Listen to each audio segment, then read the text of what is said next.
My name is Norbu. My channel is about mind training and art of thinking related to Buddha teachings. Guys, have a look.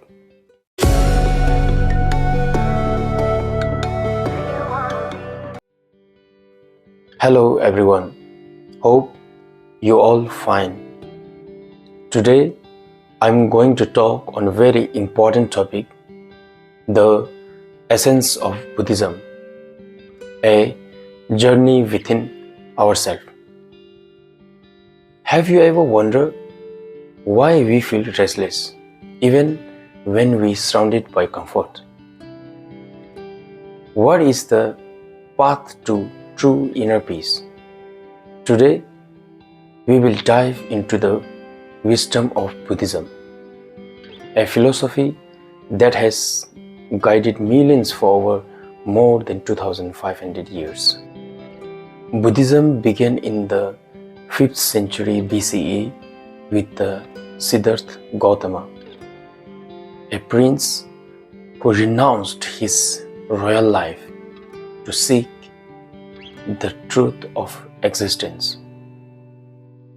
Through deep meditation, he attained enlightenment and became the Buddha, the awakened one, awakened from the darkness of ignorance.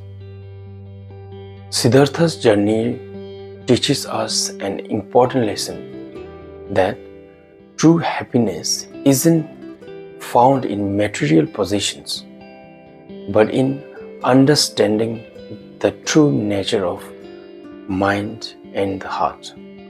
What we really need to know is that I don't think nobody is that much fool that not knowing the nature of living beings, that seeks only happiness and try to stop sufferings and problems. All the human revolutions come because of this nature. Revolutions from living as an animal in jungle and mountains to today as a well-developed human society. After forming of a good society, slowly science and religion enter into it. Today, both strongly impact on humanity. In present time, it seems like science become more important than religion. There is a reason for it, but it's not true. I like to say both are important.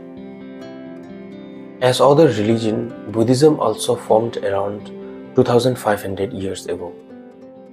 This is not the ordinary and orthodox religion. It is the religion, I would like to say, scientific religion, where talk about reality and logic. As I mentioned before, today people think science is more important than religion. It because in many religions there is lots of orthodox, non-logical things, kind of a drama and sometimes fun too. At the same time, science comforts human life and proving into open eyes. So of course, public attracted by science more than religion. Buddhism not include in those religions. Here, reasoning and knowing is more important than just believing. Here is a famous Buddha quotation. He said, "Monks or wise person, as we analyze the quality of a gold by firing, cutting, and rubbing, do same as analyze and investigate my teachings. After that, if you like, then follow, not just by believing or out of respect." I think it makes clear that reality is more important than blind faith in Buddha teachings. Why we feel science is more important than religion? Because we saw the benefits of it. We experience it makes our life easy. But is it real and long-lasting? No, every beautiful thing change and start to give problems after a time. Today, science developed very well, but do people are really happy and calm? No. We might be little comfortable physically, but mentally we are more disturbed than before. It shows only science and materially developing is not enough to make us feel calm and peace. Here, we need religion like Buddhism. We need a psychology that treats our mental problems. There is no other psychology better than Buddhism. That's why sometimes it called Buddhism is the science of mind, and it's very true. Our mental state is very important. As we can experience, if we have a good mental health, then all is well, even though we don't have that much wealth. If our mind is disturbed, then even we have lots of wealth, we can't have the pleasure of it. So, how can we strong our mind? How can we create a healthy and happy mind? What Buddhism is all about, these matters. Buddha gave lots of teachings entire his life. Among them, these are the famous topics. 4 Noble Truths, Eightfold Path, Great Compassion, Emptyness, Selflessness, and many more. The 4 Noble Truths are the first teaching of Buddha, and also it's like heart of Buddhism, or we can say it's the foundation of Buddhism because all the Buddha teachings include into it. What are the 4 Noble Truths?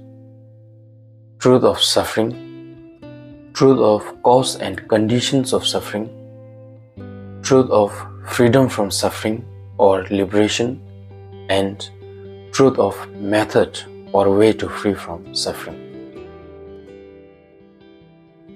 These are the truth or reality we should know and take action according to it.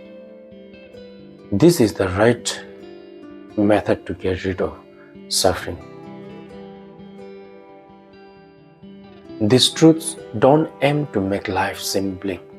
Instead, they shine a light on how we can transcend sufferings and live with joy and freedom. As we all desire happiness and want to stop sufferings and problems, first thing we should know is suffering. Then we can work on its cause to stop it.